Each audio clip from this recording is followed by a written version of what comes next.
Yeah, for Chelsea, they need a bit more attack in front. Lukaku's gone, so I don't think he's going to operate in that central role. But the way Chelsea play with a load of attacking players, and what he's done for Leeds over the last season, he's been exceptional. So he's definitely someone that can add to him. And also, I think what it does is it stops your rivals getting him, and almost that's just as big a deal as well, because Chelsea are going to be in direct competition with the likes of Arsenal this season and teams like that. So if you can stifle them getting a player that they really want as well and adding to your ranks, it's a bit of a double whammy. Yeah, that's a great point, that, Stephen. Everyone thought that Lukaku coming was going to be potentially the last piece of the jigsaw for Chelsea. It hasn't worked out. He's gone back to Inter. But if they were to get Rafinha and Raheem Sterling as well, does that close the gap on the top two, do you think?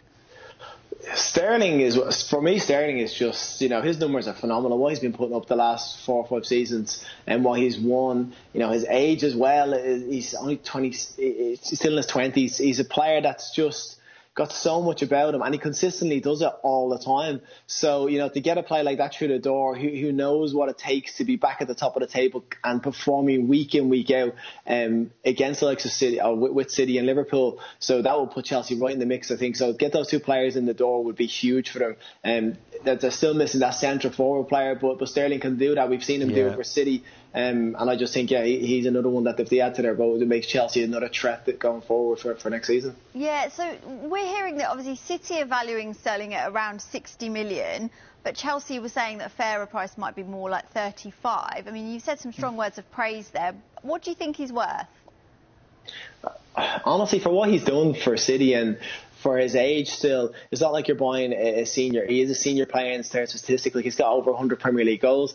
I think City are probably well on the right to demand that for him. He's been invaluable for them over the last few seasons. Like, you look at what they spent on Jack Grealish coming in, and you would say Sterling had a bigger impact on last season than what Jack Grealish did. So, when it comes to value, they got to be thinking we want what we're going to get from him. And he's someone that at the moment is still really important to the way we play. So City don't need to sell him, and I presume they're going to want what they want from him.